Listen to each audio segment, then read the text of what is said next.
السلام علیکم ورحمۃ اللہ وبرکاتہ۔ اللہ سے دعا کرتے ہیں کہ آپ لوگ خیریت سے ہوں گے۔ اس ویڈیو میں ریپلائی ٹو بہاوی علامہ حسام الہی ظہیر آن سورہ حدید آیت نمبر 10۔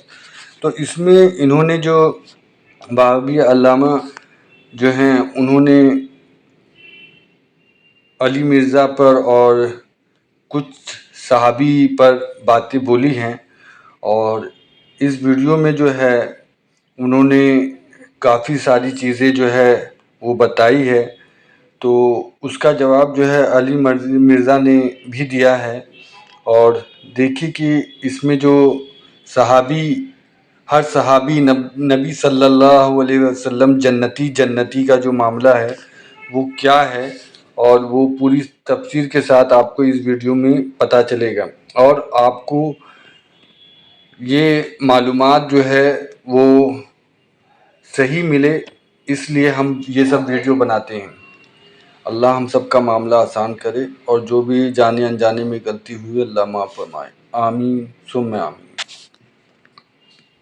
کوئی ایک اہل حدیث نہیں وہ ہو سکتا جب تک وہ تمام صحابہ کے جنتی ہونے کا قائل نہ۔ میں آپ کو عقیدہ بتا رہا ہوں، وَكُلًّا وَعَدَ اللَّهُ الْحُسْنَىٰ کی جو آیت ہے کہ ہر صحابی رسول، وہ آپ کو ویسے اسٹوڈنٹ کہتا ہے مولانا اسحاق صاحب کا، ہاں اسحاق جہلوی کا، وہ اس کو بھی لوگ اہل حدیث سمجھتے ہیں، پکا رافضی تھا، پکا رافضی تھا، یعنی صحابہ کے بارے میں آپ کو عقیدہ بتا رہا ہوں۔ یعنی جو اہل بیت کی محبت میں سرشار ہو جائے گا اس کو آپ رافضی کہہ دیں گے؟ نہیں، جو کسی ایک صحابی کو بے ایمان یا منافق کہے گا ہم اس کو رافضی کہتے ہیں۔ یہ فرق ذرا نہیں، اس نے منافق اور نہیں کسی کو کہا، وہ اپنی ریسرچ بیان کرتا ہے بیچارہ، اور اس دور میں کیمرے تھے لیکن اتنے ایکسس نہیں تھی جو بندہ یہ سمجھتا ہے کہ سیدنا امیر معاویہ جہنم کی طرف بلانے والے ہیں، خالد بن ولید ایسے تھے، ابو سفیان ایسے تھے، فلاں ایسے تھا، اہل حدیث کی میں آپ کو نشانی بتا رہا ہوں نا مسلمہ، کہ کوئی آپ نے کہا ہے کہ ہر صحابی رسول جنتی، جو جس کا یہ عقیدہ وہ اہل حدیث ہے۔ وہ تو نبی پاک صلی اللہ علیہ وسلم کیا گئے نا کون کون جنتی ہے، مطلب عشرہ مبشرہ میں نام بھی بتا گئے، وہ ہے معین جنتی۔ اچھا یہ قرآن پاک نہیں پڑھا، وَكُلًّا وَعَدَ اللَّهُ الْحُسْنَىٰ، اے اللہ کے رسول ان سب صحابہ کے ساتھ میں نے جنت کا وعدہ کیا۔ اللہ نے کہا رضی اللہ عنہم ورضوان، اس کے اندر تخصیص تو نہیں ہے، اس کے اندر ہر صحابی رسول جنتی ہے، ہر صحابی رسول جنتی ہے۔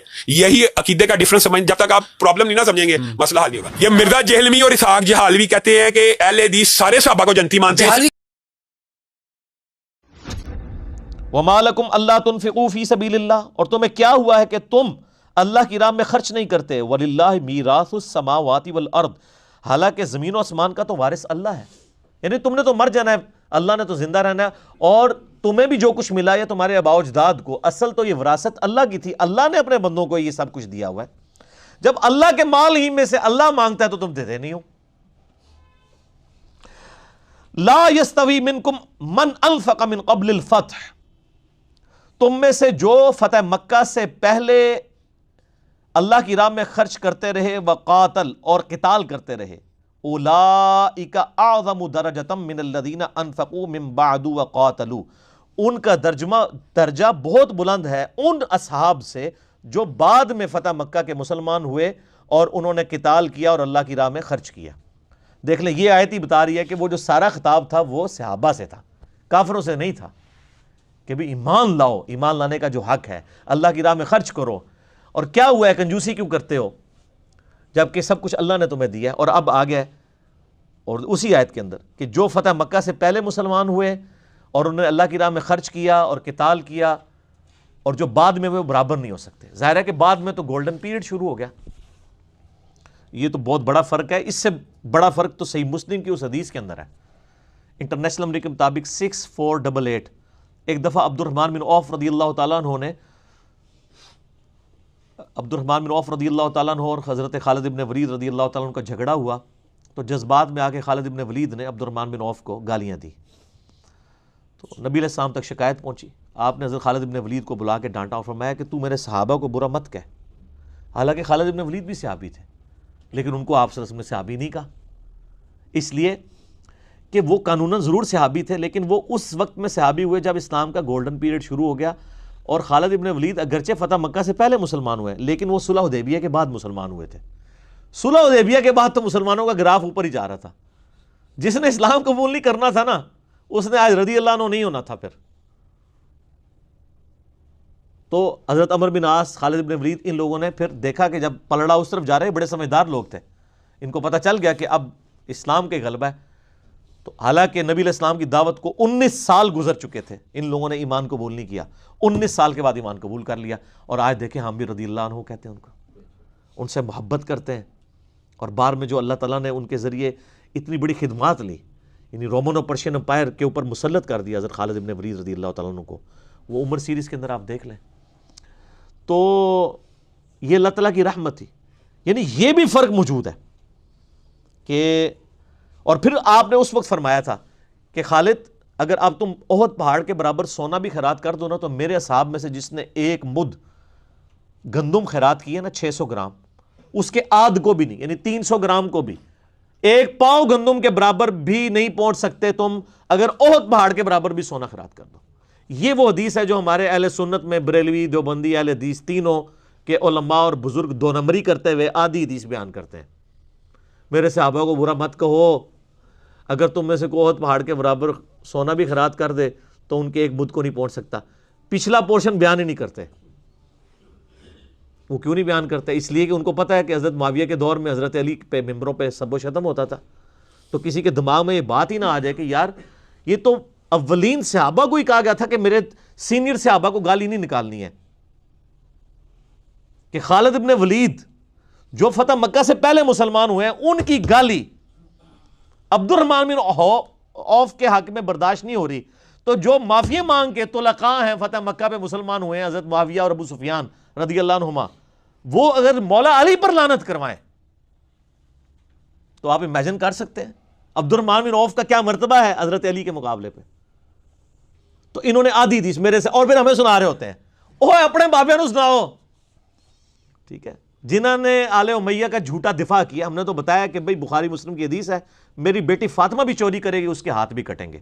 آج جو لوگ صحابہ پر لعنت کر رہے ہیں نا، ان سے بڑے مجرم وہ لوگ ہیں جنہوں نے حضرت علی پہ اپنے دور کے اندر لعنت کروائی ہے، کیونکہ ان کو تو نبی کی صحبت بھی ملی تھی۔ آج تو 1400 سال گزر چکے ہیں، آج کے کمزور مسلمان کو آپ بینیفٹ آف ڈاؤٹ دے سکتے ہیں کہ اس کو پتہ نہیں، اس تک تو جو ٹوٹا پھوٹا دین پہنچا اس نے یہی سمجھا کہ یہ اصحاب جو ہیں وہ اہل بیت کے دشمن تھے، لیکن جنہوں نے نبی الاسلام کا مبارک زمانہ پایا اس کے باوجود حضرت علی کے ساتھ زیادتیاں کی ہیں، وہ اللہ کے سامنے کیا آرگومنٹ کریں گے؟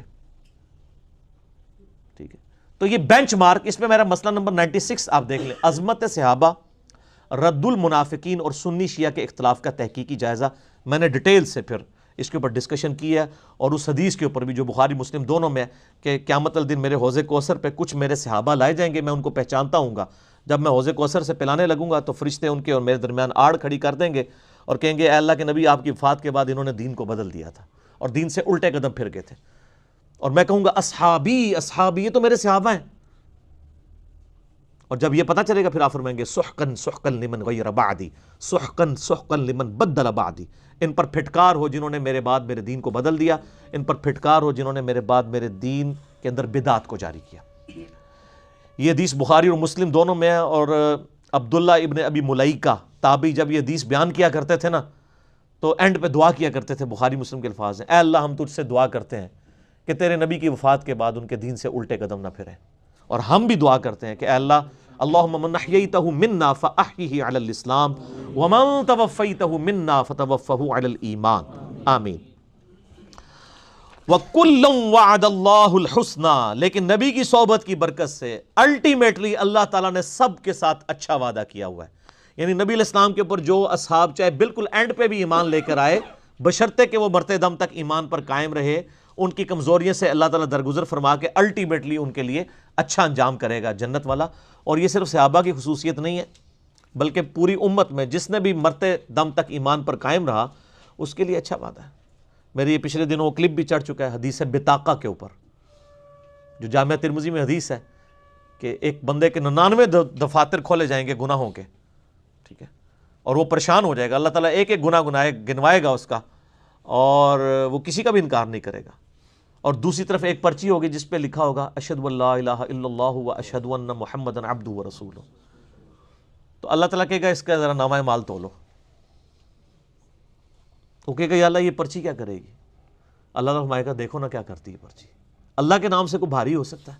وہ جیسے ہی میزان عمل پہ رکھی جائے گی تو وہ پلڑا بھاری ہو جائے گا، اور اسے جنت کا حکم سنا دی۔ اسے حدیث بطاقہ کہتے ہیں، کاغذ کے پرزے والی حدیث، اور حاکم کے اندر ابن حبان کے اندر موجود ہے، اس کلپ میں ہم نے اس کو ڈسپلے بھی کیا ہے۔ کہ اگر زمین و آسمان اور اس کے اندر جتنی بھی اللہ کی مخلوقات ہیں ایک پلڑے پہ رکھ دی جائیں اور دوسرے پلڑے میں لا الہ الا اللہ تو وہ بھاری ہو جائے گا. ٹھیک ہے, یہ کلمہ بڑی چیز ہے. صحیح مسلم میں حدیث ہے, عمر بن عاص کی جب موت کا وقت قریب آیا اور ان کو شرمندگی ہوئی اس بات پہ جو انہوں نے حضرت علی کے ساتھ, معاویہ کے رضی اللہ تعالیٰ عنہ کے ساتھ مل کے جنگ کی تھی, تو بڑا روئے. تو ان کے بیٹے نے کہا, 321 نمبر ہے کتاب الایمان میں صحیح مسلم کے اندر, دیوار کی طرف منہ کر کے رونا شروع کر دیا. تو بیٹے نے کہا کہ آپ تو بخشے بخشائے ہیں, آپ نے تو یرموک لڑی ہوئی ہے, تو آپ تو نبی کے صحابی ہیں, اس سے بڑا درجہ کیا ہے.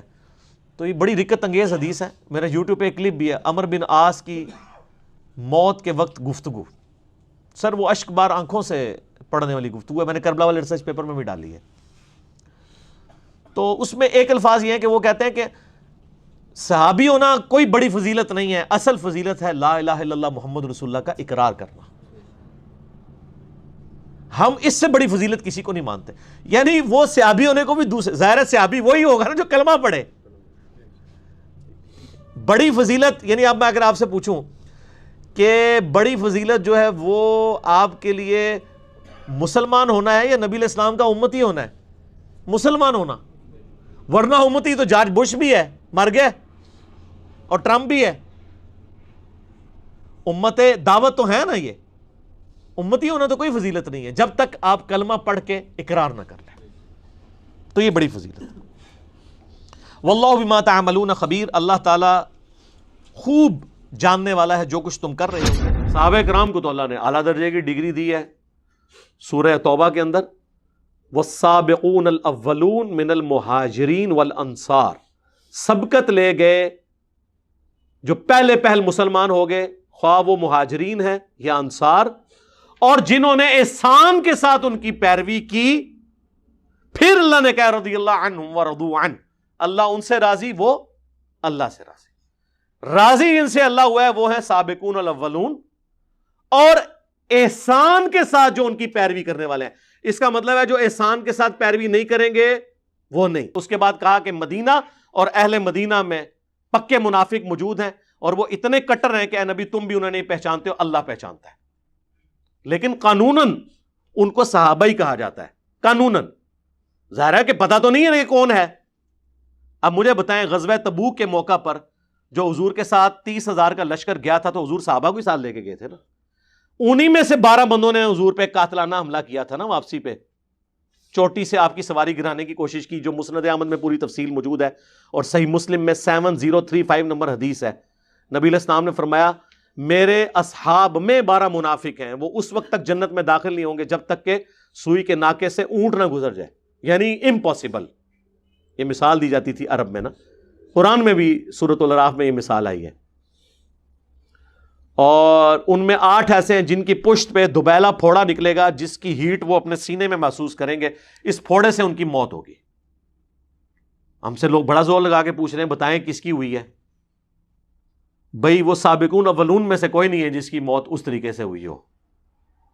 حضرت ابوبکر, عمر, عثمان علی رضی اللہ عنہم اجمعین اور ان کے ساتھی وہ لوگ نہیں ہیں, بعد والے لوگ ہیں. وہ کون ہے آپ علماء سے پوچھیں, میں تو جاہل آدمی ہوں, علماء سے پوچھ کے چلیں. دوبیلا پھوڑے سے ان کی موت کی. قاتلانہ حملہ کرنے والے کون تھے؟ قانوناً صاحب, میں ہمیشہ لفظ قانوناً صحابی کی بات کرتا ہوں. یہ جو نبی علیہ السلام کا ایک قریبی رشتہ دار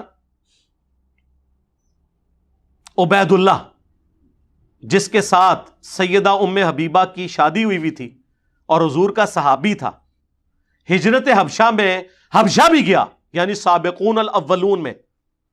تو ان کو تو رضی اللہ عنہ اللہ نے کہا ہے قرآن میں سابقون الاولون ہو گیا.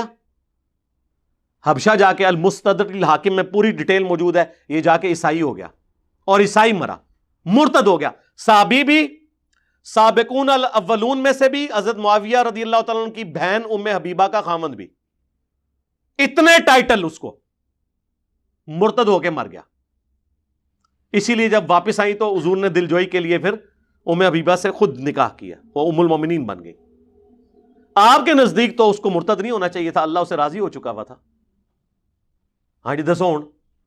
بخاری مسلم دونوں میں حدیث ہے, ایک کاتب وحی, ایک کاتب وحی کے اوپر بڑا ایک کر رہے ہوتے ہیں نا, ایک کاتب وحی جس کے بارے میں بخاری مسلم میں آیا کاتب وحی,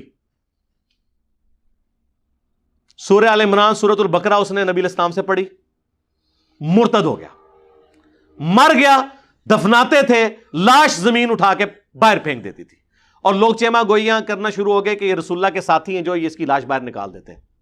پھر انہوں نے پبلکلی دفنایا, پھر بھی لاش باہر گری, کیونکہ ظاہر ہے حضور کو اس نے چیلنج کر دیا تھا نا کہ یہ نبی کو کچھ نہیں آتا, جو میں لکھتا ہوں وہ وہی ہوتی ہے, نعوذ باللہ. اب یہ نبوت سٹیک پہ لگی ہوئی ہے سرکار, اس کو آپ کو چھوٹا مسئلہ سمجھ رہے ہیں؟ حضور نے اس کی گستاخی کرنے کے سبب اللہ تعالیٰ نے اسے پبلکلی سزا دی کہ زمین نے اس کی لاش قبول نہیں کی. اور بخاری مسلم کے الفاظ ہیں, جب وہ مرا حضور نے پہلے ہی کہہ دیا تھا کہ زمین اس کو قبول نہیں کرے گی. اوئے ہوئے ہوئے, کاتب وہی تھا, سابقون الاولون بھی ہو گیا یہ بھی, لیکن وفات تک جو رہے. اور وفات سارے حضور کی زندگی میں تو فوت ہوئے ہیں, چند % لوگ, باقی تو بعد میں فوت ہوئے ہیں. اور بخاری مسلم دونوں میں ملا کے 1 درجن سے زیادہ احادیث ہیں کہ نبی علیہ السلام فرماتے ہیں میرے حوض کوثر پہ کچھ لوگ لائے جائیں گے, میں کہوں گا اصحابی اصحابی. وہ ایک مولانا صاحب کہتے ہیں کہ یہ تو کافروں کی سٹیٹمنٹ ہے. بخاری مسلم دونوں میں حدیث ہے نا, عبداللہ ابن ابی کی جب کارستانیاں کھلی رسول اللہ پر صلی اللہ علیہ وآلہ وسلم پر, ان کے ساتھیوں پہ, تو حضرت عمر نے اجازت مانگی, یا رسول اللہ اجازت ہے میں اس منافق کا گلا کاٹ دوں. آپ نے فرمایا کہ چھوڑ دو عمر, لوگ کہیں گے یہ اپنے صحابہ کو قتل کرواتا ہے. تو ایک مولانا صاحب کہتے ہیں وہ تو لوگ کہتے تھے, او سرکار بخاری مسلم پڑھو, نکلو اپنی کھڈا تو باہر, دنیا چینج ہو چکی ہے.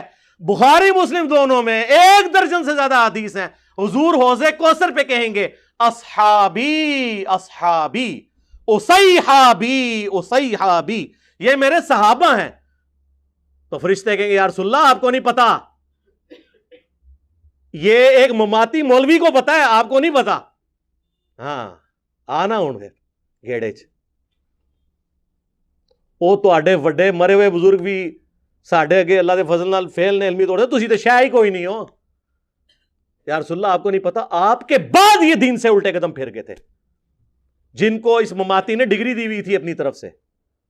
تو آپ فرماتے ہیں سحقن سحقن لمن غیر بعدی, ان پہ پھٹکارو, ان کو مجھ سے دور کر دو جنہوں نے میرے بعد میرے دین کو بدل دیا.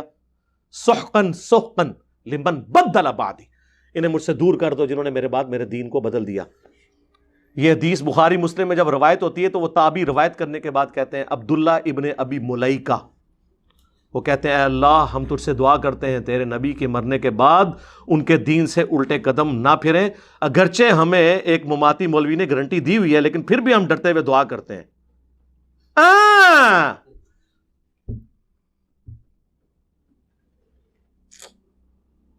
ہم بھی اللہ سے دعا کرتے ہیں اللہم من احییتہ منا فاحیہ علی الاسلام ومن توفیتہ منا فتوفہ علی الایمان. اور بخاری میں الفاظ ہیں کہ یہ وہ لوگ تھے جن کے خلاف حضرت ابوبکر نے قتال کیا اپنے دور میں. کون؟ منکرین زکوٰۃ, مسیلمہ کذاب سے مل جانے والے لوگ. اس سے مراد نعوذ باللہ جس طرح روافظ کہتے ہیں کہ سابقون الاولون کوئی بڑے اصحاب میں سے نہیں, وہ نہیں تھے. اور بخاری اور مسلم دونوں میں موجود ہے کہ عرب کے قبائل رسول اللہ کی وفات کے بعد ابوبکر کے دور میں مرتد ہو گئے. اب مجھے یہ بتائیں, رسول اللہ کی وفات کے بعد جو مرتد ہو وہ رسول اللہ کی زندگی میں کیا ہوتا ہے؟ مماتی صاحب, مسلمان نہیں کہنا, صحابی کہنا ہے. کلن کلن کہنا ہے, کلن. اسی جملے کو بنیاد بنا کے جیلم کے مرزا نے میرے خلاف ایک کلپ وائرل کی. یہ شخص قرآن سے کتنا جاہل ہے, اسے مس بھی نہیں قرآن سے. روایات میں کھویا رہتا ہے نا, روایات میں تحقیق کرتا رہتا ہے, کھویا رہتا ہے. قرآن کے ساتھ اس کا کوئی تعلق نہیں, جہالت میرا جاہل ہے. تو قرآن میں تحریف کرتا ہے, قرآن میں جن آیتوں میں منافقین کا ذکر ہے وہ صحابہ پہ فٹ کرتا ہے. جملہ جو میں نے بار بار دہرایا, جس کی تکلیف ہوئی وہ جملہ یہ تھا, صحابہ تاریخی اور کتابی شخصیات نہیں ہے, صحابہ قرآنی شخصیات ہیں. صحابہ کو 2 گروہوں میں تقسیم کیا قرآن نے. سورت حدید کی آیت نمبر 10 میں تو نے اپنے کلم میں کہا صحابہ کی 3 کیٹیگریاں ہیں. قرآن صحابہ کی 2 کیٹیگریوں کا ذکر کرتا ہے. فتح مکہ سے پہلے ایمان لانے والے, فتح مکہ کے بعد ایمان لانے والے. مقام فتح مکہ سے پہلے ایمان لانے والوں کا زیادہ ہے, وہ افضل ہیں, اعلیٰ ہیں, برتر ہیں, لیکن کلن کہو زور سے کہو, کلن وعد اللہ الحسنى, کلن کہو یار, کلن وعد اللہ الحسنى. تیرا ہوں کلن میں کٹنا وا, کلن وعد اللہ الحسنى, کلن ریسن اصحابی اصحابی, وہ بھی کلن سن. تو انہوں کے پتا قرآن تو انہوں کتوں آنا ہے, جو منکرین حدیث ہو اسے قرآن آ ہی نہیں سکتا. یہ منکرین حدیث ہیں, یہ حدیث کو روایت کہہ کے تاریخ کہہ کے رد کہہ رہے ہوتے ہیں. حدیث کہتے ہیں لوگ ان کو لیتر مار کے ممبروں سے اتارے. یہ جو روایت اور جب تاریخ بول رہے ہو یہ بخاری مسلم کو کہہ رہے ہوتے ہیں, یہ نہیں مانتے اس کو. یہ پرویزیوں سے بھی گئے گزرے ہیں. پرویزی کم از کم چھپ کے تو نہیں سامنے ہے. کلن صاحب وہ کتنے گئے پھر, مرتد ہو گئے. حضور کی زندگی میں کیا تھے وہ, صحابی, کیونکہ یہ کہتے ہیں ایک نظر بھی دیکھ لیا. نہیں جی بعد میں چکے ہو گئے. نہیں سر بعد کی تو ہم بات نہیں کر رہے. حضور کی جب آنکھیں بند ہوئی ہیں اس وقت تک وہ رضی اللہ عنہ تھے. اس وقت تو کسی کو نہیں پتا تھا, اور ایون حضور کو بھی نہیں پتا. بعد میں آپ کو بتایا جائے گا. سنن دارمی میں حدیث ہے, المستدرک للحاکم میں حدیث ہے. نبی علیہ السلام نے آیت تلاوت کی, اذا جاء نصر اللہ والفتح ورأیت الناس يدخلون فی دین اللہ افواجا.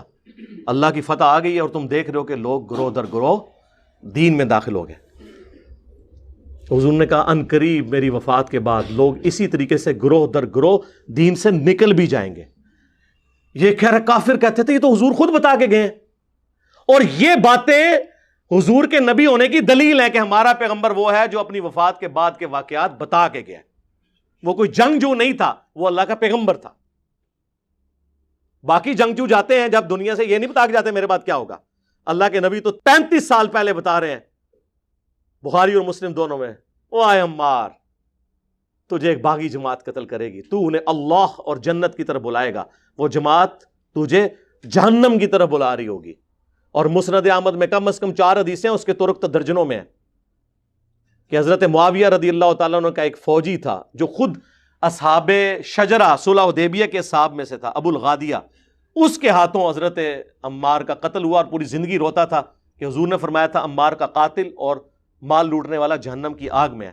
اسی پہ شیخ البانی تڑپ اٹھے اور سلسلہ حدیث صحیحہ میں انہوں نے باقاعدہ یہ لکھا اس حدیث کے تحت کہ اگرچہ ابو الغادیہ صلح حدیبیہ کا صحابی ہے, اور صحیح مسلم میں حدیث ہے کہ جنہوں نے درخت کے نیچے میری بیعت کی انشاءاللہ میں اللہ سے امید کرتا ہوں انہیں آگ نہیں چھوئے گی. ویسے حضور نے بڑی احتیاط سے بات کی ہے انشاءاللہ کہہ کے. تو یہ فضیلت اس سے اٹھ گئی, کیونکہ جب خاص بات آ جائے تو عام فضیلت اٹھ جاتی ہے. یہ شیخ البانی محدث اعظم سعودیہ, البانیہ کے رہنے والے تھے, سعودیہ میں سیٹل ہوئے, پھر یہاں سے بھی چلے گئے. یہ انہوں نے لکھا. ان لوگوں کو تو پتہ ہی نہیں کہ دین کس چیز کا نام ہے. اور یہ جی وہ مولانا صاحب کہتے ہیں سورۃ الحدید میں 2 کیٹیگریز بیان ہوئی ہیں, فتح مکہ سے پہلے اور فتح مکہ کے بعد. سر یہ جو 2 کیٹیگریز ہیں یہ اور ہیں, فتح مکہ سے پہلے اور بعد والی.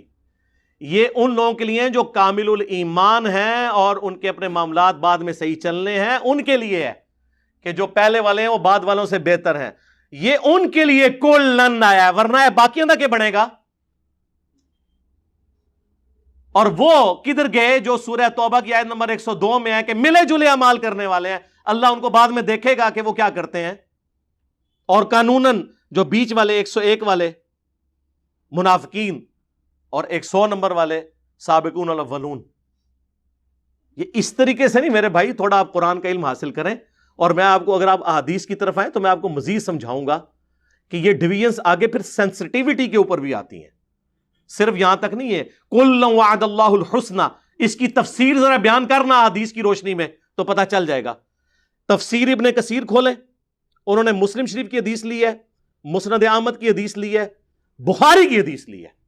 اس کے کانٹیکسٹ میں صحیح بخاری میں 2 جگہ یہ حدیث آتی ہے کہ خالد ابن ولید کو نبی علیہ السلام نے کہیں پر بھیجا, اور وہاں پہ کچھ قبائل تھے جو بیچارے نئے نئے مسلم ہوئے تھے، انہوں نے بجائے یہ کہنے کے نا اسلمنا ہم اسلام لے آئے، انہوں نے کہا ہم اپنے دین سے پھر گئے، اور وہ یہ کہہ رہے تھے ہم بت پرستی کے دین سے پھر گئے اور اسلام کی طرف آئے، لیکن انہیں یہ نعرہ نہیں آتا تھا۔ حضرت خالد بن ولید یہ سمجھے کہ یہ اسلام سے پھر گئے ہیں، انہوں نے ان کو قتل کرنا شروع کیا، اور کچھ ساتھیوں کو انہوں نے صحابہ کے حوالے کیا کہ تم یہ بندے تم قتل کرو، یہ باقیوں نے کہا ہم نہیں قتل کریں گے جب تک رسول اللہ سے نہ پوچھیں، اور انہوں نے نہیں قتل کیا۔ نبی علیہ السلام کے پاس اسی دوران مسند احمد میں آتا ہے، یہ بخاری میں تو اتنا ہی ہے، بخاری میں یہ بھی الفاظ ہیں، رسول اللہ کے پاس جب یہ شکایت آئی نا، آپ نے 2 دفعہ ہاتھ اٹھا کے کہا اے اللہ خالد ابن ولید نے جو کچھ کیا میں اس سے بری ہوں، میری کوئی ذمہ داری نہیں ہے، یہ خود اپنا معاملہ جو ہے نا اس کے ذمہ، اس نے اللہ کو جواب دینا ہے، میری کوئی ذمہ داری نہیں ہے، اور تسی تے شے ہی کوئی نہیں۔ اور مسند احمد میں موجود ہے، اس موقع پہ حضرت عبد الرحمن بن عوف اور حضرت خالد ابن ولید کا آپس میں جھگڑا ہو گیا، تو حضرت خالد ابن ولید نے عبد الرحمن بن عوف کو گالیاں دے دی۔ اب یہ جو الفاظ ہے نا یہ مسلم شریف میں ہے، 6488 نمبر حدیث، عبد الرحمن بن عوف کو خالد ابن ولید نے گالی دی، کب دی؟ وہ بخاری میں اور مسند احمد میں اور تفسیر ابن کثیر میں وہ ساری حدیث۔ تو عبد الرحمن بن عوف رضی اللہ تعالیٰ نے شکایت کی حضور کو، آپ فرمایا خالد تم میرے صحابہ کو برا مت کہو، کولن تم، تیرا کولن کتنے گیا؟ تم میرے صحابہ۔ خالد ابن ولید نے تو نہیں کہا یا رسول اللہ میں بھی صحابی ہوں، اور میں تو فتح مکہ کے بعد والا بھی نہیں ہوں جو کلن والی سرکار نے دسیا سی، میں تو فتح مکہ سے پہلے ہوں، لیکن صلح حدیبیہ کے بعد تھے، صلح حدیبیہ کے بعد اسلام کا گولڈن پیریڈ شروع ہو چکا تھا، اس کے بعد وہ چیز نہیں تھی۔ اور فتح مکہ پہ حضرت معاویہ رضی اللہ تعالیٰ عنہ، ابو سفیان، یہ تو فتح مکہ پہ مسلمان ہوئے ہیں، یہ تو طلقاء ہیں جو سورہ توبہ میں آیا 4 مہینے کا ٹائم ہے، یا اسلام قبول کرو ورنہ گردن کاٹی جائے گی، ان کا تو چھوڑ ہی دیں آپ، یہ تو خالد بن ولید کی بات ہو رہی ہے جو صلح حدیبیہ کے بعد ہوئے لیکن فتح مکہ سے پہلے۔ تم میرے صحابہ کو برا مت کہو، اب اگر تم احد پہاڑ کے برابر سونا بھی خیرات کر دو، اور میرے صحابی نے عبد الرحمن بن عوف نے 1 مد گندم 600 گرام، آدھا کلو جو گندم خیرات کی، تم اس کے برابر بھی نہیں پہنچ سکتے، اس کے آدھے کو بھی نہیں پہنچ سکتے، یہ آدھی حدیث بیان کرتے ہیں میرے صحابہ کو برا مت کہو۔ یہ کس کو کہا گیا تھا؟ ہمیں تو بہت مال میں ہے، اصل میں تو ان کو کہا گیا تھا، خالد بن ولید کو، انہوں نے تو نہیں کہا کلم وعد اللہ الحسنى، انہیں پتا تھا یہ اتنا سادہ معاملہ نہیں ہے۔ جس طرح بریلوی اپنے بزرگ بابوں کے بارے میں چیزیں منسوب کرتے ہیں، یہ بھی ہر چیز کو ہر ایک کے ساتھ منسوب کر دیتے ہیں۔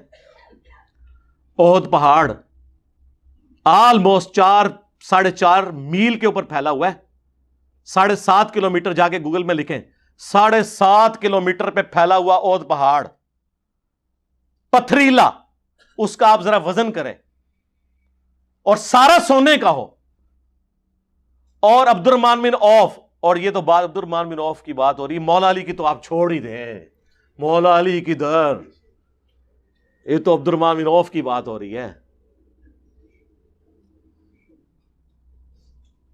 علی معاویہ بھائی بھائی کتوں بھائی بھائی بھائی بہت فرق، رہن دو۔ عبد الرحمن بن عوف رضی اللہ تعالیٰ عنہ ہو کے برابر نہیں پہنچ سکتے، احد پہاڑ اتنا سونا، تو آپ دیکھیں، میں نے ایک جملہ بولا تھا کروڑوں معاویہ ہونا ایک عمار کے برابر نہیں ہے، میں نے اس پہ رجوع کیا ہے کہ خربوں معاویہ بھی ہوں ایک عمار کے برابر نہیں، کیونکہ حضرت عمار کا اتنا سا گندم خیرات کرنا، احد پہاڑ کے برابر سونا بھی خیرات کر دیں حضرت معاویہ رضی اللہ تعالیٰ عنہ، تو سر احد پہاڑ کے برابر سونا جو اس کی تو قیمت بہت ہے، اتنے سے سونے میں ہی اربوں معاویہ پورے ہو جائیں گے، خربوں ہی تو کیلکولیٹر فیل ہو جائیں گے۔ میں نے بلکہ ایک بہت بڑے انجینئر صاحب، میں نے کہا یہ سپر کمپیوٹر، ان کا یہ کیلکولیشن نہیں ہو سکتی اس کی اگر سونے کی قیمت لگائی جائے۔ سر ظاہر ہے سونا اب 1,20,000 روپے آلموسٹ تولا ہے، تولا اینا جا ہوندا ہے 7.5 کلومیٹر تے پتھریلا، او دا وزن کرو کروڑا ٹن بنے گا، کوئی نہیں، اور پھر اس کی قیمت کیلکولیٹ کریں۔ عمار ابن یاسر تو آپ چھوڑ دیں سر، یہ حضور نے بھی ویسے چن چن کے نا بندوں کے نام لیے، یہ تو میرا فیوریٹ ٹاپک ہے، نہ چھیڑا کرو ملنگا نو، میں تمہیں منع کیتا ہے، ٹھیک ہے؟ تسی یہ سمجھو کہ ساڈا واسطہ پیا ہوا ہے انہاں لوگوں نال جو کہانیاں بیان کرتے ہیں، بھائی نہ، واللہ یہ میرا دعویٰ ہے، جس نے احادیث نہیں پڑھی، جس نے سنت کو نہیں مانا، اسے قرآن بھی سمجھ نہیں آئے گا۔ قرآن ہم آپ کو سمجھاتے ہیں میرے بھائی، یہ کیٹاگریز ہیں، ٹھیک ہے نا جی۔ یہاں پہ نبی علیہ السلام نے صلح حدیبیہ والی بھی ڈیفینیشن کر دی۔ صحابی حضرت عبد الرحمن بن عوف کو کہا کہ میرے صحابہ کو خالد تم نہ کہو، تو یہ کیٹاگریز کے ڈویژن ہے۔ فتح مکہ سے پہلے، فتح مکہ کے بعد، ہجرت مدینہ سے پہلے، ہجرت مدینہ کے بعد، صلح حدیبیہ سے پہلے، صلح حدیبیہ کے بعد، یہ ساری ہیں، اور یہ سب قرآن کے اندر ان کی جڑ موجود ہے۔ مجھے بتائیں، یہ مہاجرین اور انصار کا جو ذکر ہوا ہے، اگر تمہاری ڈیفینیشن مان لی جائے کہ جی دو ہی کیٹاگریز ہیں، فتح مکہ سے پہلے اور بعد، تو ہجرت مدینہ سے پہلے اور بعد یہ ڈیفینیشن کیوں قرآن میں جگہ جگہ آئی ہے؟ سورہ نساء تو پورا ہجرت کے بیان سے ہے، وہ پورا قرآن پڑھو نا، ایک قصہ نہ لے لو، پورا قرآن ٹوٹیلٹی میں دیکھیں۔ تو قرآن میں بھی آپ نہیں اپنا مقدمہ پیش کر سکتے، کیونکہ آپ بودے مسائل کے اوپر کھڑے ہوئے ہیں۔ آپ نے علم حاصل کرنا ہے تو صبح 9 سے لے کے شام 5 بجے تک ہماری فون آن ہوتا ہے، اس میں آپ سے بات نہیں کروں گا، نہیں، آپ ریسرچ پیپر فری منگوا سکتے ہیں، دنیا میں ہر انسان منگوا سکتا ہے، پاکستان کے اندر، پھر وہ لے جائے فری۔ صرف ڈاک کا TCS کا 300 روپے آپ نے دینا ہے، 12 کا پیکج آپ کے پاس آئے گا، جس میں سے 3 اذکار کارڈ ہوں گے اور 9 ریسرچ پیپر، جن میں کربلا والے 200 احادیث، روایتاں نہیں سرکار، تاریخ نہیں بنو امیہ اور بنو عباس کی، احادیث، وہ بھی ریسرچ پیپر ہوگا۔ اس کے اندر ساری تفصیلات موجود ہیں۔ خلفائے راشدین کون ہیں یہ بھی میں نے بتایا، حضرت عثمان کی شہادت کے اصلی اسباب، عبداللہ ابن سبا والا ڈرامہ نہیں، بخاری مسلم، جنگ جمل، صفین، نہروان، اس کے بعد صلح حسن، پھر حضرت معاویہ کا دور ملوکیت، پھر حضرت حسین کی شہادت، 200 احادیث اکثر بخاری مسلم سے، اور بخاری مسلم کے علاوہ جو ہیں ان پہ بڑے بڑے ائمہ کے تحقیم لگی ہے، امام ترمذی کی، امام حاکم کی، امام ذہبی کی، امام البانی کی، شیخ زبیر الزئی کی، شیخ شعیب ارناؤت کی رحمہم اللہ اجمعین، سلیم اسد کی، اور محدثین کی اس پہ تحقیم لگی ہے، وہ آپ پڑھیں اور علم حاصل کریں۔ تو یہ کل وعد اللہ الحسنہ، سرکار یہ اس طرح نہیں ہے کہ آپ نے پک اینڈ چوز کرنا ہے، قرآن کو پوری ٹوٹیلٹی میں سمجھنا ہے۔ دیکھیں صلح حدیبیہ کے صحابہ کے بارے میں سورہ فتح میں آیا ہے کہ اللہ ان سے راضی ہوا جنہوں نے بیعت کی اس درخت کے نیچے، اور مسلم شریف میں حدیث ہے انشاءاللہ مجھے اللہ سے امید ہے اسے جہنم کی آگ نہیں چھوئے گی۔ لیکن وہ جو آیات پھر آگے آتی ہیں، محمد رسول اللہ والذین معہ اشداء علی الکفار، اس آیت 29 نمبر آیت جو آخری آیت ہے سورۃ الفتح کی، یہ پوری پڑھے تو اس کے اینڈ پہ آیا ہے کہ جو ایمان لائے، نیک اعمال کیے، منہم مغفرۃ و اجر عظیما، ان میں سے بھی جو یہ کام کریں گے یعنی ثابت قدم رہیں گے، جو سورہ توبہ میں بھی آتا ہے اللہ تعالیٰ اور اس کا رسول ان کے اعمال کو دیکھے گا، ان کے لیے اجر ہے۔ وہاں بھی اوپن لائسنس نہیں ہے۔ یہ ساری چیزیں آپ کو تب سمجھ آئیں گی جب آپ قرآن اور سنت پورا ٹوٹیلٹی میں پڑھیں گے۔ اس کو میں کنکلوڈ کرتا ہوں اس حدیث کے اوپر، جامعہ ترمذی ابو داؤد کے اندر حدیث موجود ہے، سنن ابن ماجہ میں بھی، نبی علیہ السلام نے فرمایا میری وفات کے بعد عنقریب تم بہت اختلاف دیکھو گے، اس وقت دین میں نئی نئی بدعتوں سے بچنا، اور علیکم بسنتی وسنت الخلفاء الراشدین المہدیین، میری سنت اور میرے خلفاء راشدین کی سنت کو لازم پکڑ لینا۔ تو خلفاء راشدین کے مخالفین کو اللہ کے نبی نے کیا فرمایا؟ اہل البدع، یہ بدعت کرنے والے۔ حضرت عثمان تک تو سارے جبڑے کھول کے بول دیتے ہیں، بلوائی تھے جی، باغی تھے جی، خارجی تھے، حالانکہ خارجی کی ٹرم بخاری مسلم میں حضرت علی کے مخالفین کے لیے آئی ہے۔ حضرت علی کا یہ ٹائٹل تو نہ آپ چھینے۔ بخاری مسلم میں ابو سعید خدری کہتے ہیں یہ خوارج نہروان کے موقع پر ہم نے مولا علی کے ساتھ مل کر قتال کیا، مخلوق کے بہترین لوگ ہیں جو قتال کریں گے، نبی علیہ السلام نے فرمایا تھا۔ تو خلفائے راشدین کے ساتھ چلنا ہے۔ حضرت علی کے بھی جو مخالفین ہیں ان کے بارے میں بھی وہی رویہ ہے، اور اس میں خصوصاً اصحاب صفین جو ہیں ان کے بارے میں، اصحاب جمل کو تو حضرت علی نے معاف کر دیا، صفین والوں کے بارے میں آپ کو پتہ ہے کتنا سخت رویہ رہا۔ مولا علی قنوت نازلہ پڑھتے رہے ہیں، اللہم علیک بمعاویہ و اشعاعہ، اے اللہ معاویہ اور اس کے شیعہ کو برباد کر، عمر بن عاص اور اس کے شیعہ کو برباد کر۔ حتیٰ کہ المصنف ابن ابی شیبہ میں ہے کہ میں اللہ سے امید کرتا ہوں کہ جنگ صفین میں جو میرے مخالفین ہیں ان کو اللہ تعالیٰ معاف کر دے گا۔ ظاہر ہے وہ سرغنا نے ورگلایا ہے، یہ میں اس کی تشریح کر رہا ہوں۔ پھر اللہ کی بارگاہ میں مقدمہ میرے اور معاویہ کے درمیان طے ہوگا. اس کو نہیں معاف کیا، یعنی ان کے نزدیک، میں تو کہوں گا ان کو، رضی اللہ عنہ، یعنی حضرت علی رضی اللہ تعالیٰ عنہ نے حضرت معاویہ رضی اللہ تعالیٰ عنہ کو نہیں معاف کیا، کیونکہ انہوں نے حضرت ابو الغادیہ رضی اللہ تعالیٰ عنہ کے ذریعے عمار ابن یاسر رضی اللہ تعالیٰ عنہ کو شہید کروایا تھا. کلن یہ نہ ہاتھ پایا کرو، منو چھیڑ دیو تسی، تو میں خلفائے راشدین کے ساتھ کھڑا ہوں تو میں نہیں چھوڑوں گا، کیونکہ حضور نے ہمیں کہا تھا میرے بعد خلفائے راشدین کو پکڑ لینا. تم خلفائے راشدین سمجھتے ہو صرف حضرت ابوبکر عمر عثمان ہے شیعہ کے بکس کے اندر، نہیں، حضرت علی بھی ہیں. میں تو شیعہ کو بھی نہیں چھوڑا، ان کی ناج البلاغہ سے خلفائے ثلاثہ کی شانیں بیان کی کئی دفعہ. بخاری مسلم میں درجنوں احادیث موجود ہیں جس میں آپ کو فرق پتہ چل جائے گا کہ خلفائے راشدین اور ادر دین خلفائے راشدین. میں نے کئی ایک نمونے تو میں نے اس ویڈیو کا جواب ہی تو پوری زندگی دیندہ رہے آلتے آلے، پتہ نہیں شاید مہینے بعد چڑھے، او دا جواب بھی نہیں دے سکتے، ان کی کمپیٹنسی نہیں ہے. یہ تو ابو داؤد ترمذی سے حدیث بیان کریں نا کہ نبی علیہ السلام فرمایا میرے بعد خلافت نبوت کی طرز کے اوپر رہے گی 30 سال تک، اس کے بعد ملوکیت ہوگی. پھر وہ سفینہ کہتے ہیں رسول اللہ کے آزاد کردہ غلام صلی اللہ علیہ وآلہ وسلم رضی اللہ تعالیٰ عنہ اپنے شاگرد سے، بیٹا گن، ابو بکر کے 2 سال، عمر کے 10 سال، عثمان کے 12 سال اور علی کے 6 سال، اور اس میں حضرت حسن کے 5 مہینے شامل ہیں. تو وہ آگے سے کہتا ہے کہ بنو امیہ کے لوگ تو کہتے ہیں علی علیہ السلام خلیفہ ہی نہیں، یہ علیہ السلام امام ابو داؤد نے نقل کیا ہے. تو حضرت سفینہ کو غصہ آتا ہے، وہ کہتے ہیں کہ یہ ان کی پیڑ سے جھوٹ نکلا ہے، ان کی تو اپنی حکومت شریر ترین بادشاہت ہے. تو یہ 30 سال کے بعد شریر ترین بادشاہت شروع ہو گئی ہے. مسند احمد میں الگ سے حدیث موجود ہے کہ جب نبی علیہ السلام فرمایا مجھے اللہ اٹھائے گا پھر خلافت علی منہاج النبوہ ہوگی، اس کے بعد کاٹ کھانے والی ملوکیت، یعنی مخالفین کو کاٹنے والی.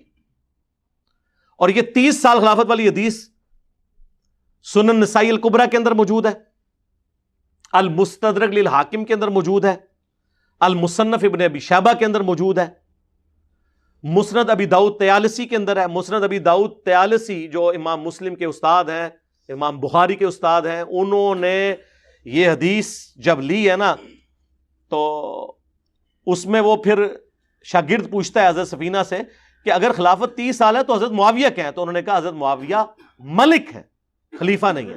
ہم حضرت معاویہ کو خلیفہ نہیں مانتے، چھڑا خلیفہ نہیں، خلیفہ راشد ہے ہی نہیں، چھڑا خلیفہ بھی نہیں، کیونکہ ایک ٹرم ہے جو خاص بندے پہ بولی جائے گی، وہ ملک ہیں، بادشاہ ہیں. ویسے تو آپ امیر المومنین فی الپاکستان عمران خان صاحب کو کہہ لیں خلیفہ، وہ اس طرح آپ جو مرضی کہتے رہے، ملک ہیں. انہوں نے کہا وہ تو بادشاہ ہیں. اور مصنف ابن ابی شیبہ میں ہے، یہ شریر ترین سخت گیر بادشاہ ہے، اور ان کا پہلا بادشاہ معاویہ ابن ابی سفیان ہے. حضرت سفینہ نے خود فام بیان کیا ہے یہ کون ہے.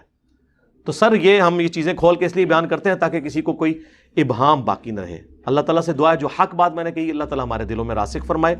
اگر جذبات میں میرے منہ سے غلط بات نکل گئی اللہ تعالیٰ ہمارے دلوں سے محو کر دے، دھو دے، ہمیں معاف بھی فرما دے، ہمیں کتاب و سنت کی تعلیمات پر عمل کر کے دوسرے بھائیوں تک پہنچانے کی توفیق عطا فرمائے. سبحانک اللہم و بحمدک اشہد ان لا الہ الا انت استغفرک و اتوب الیک وما علینا الا البلاغ المبین.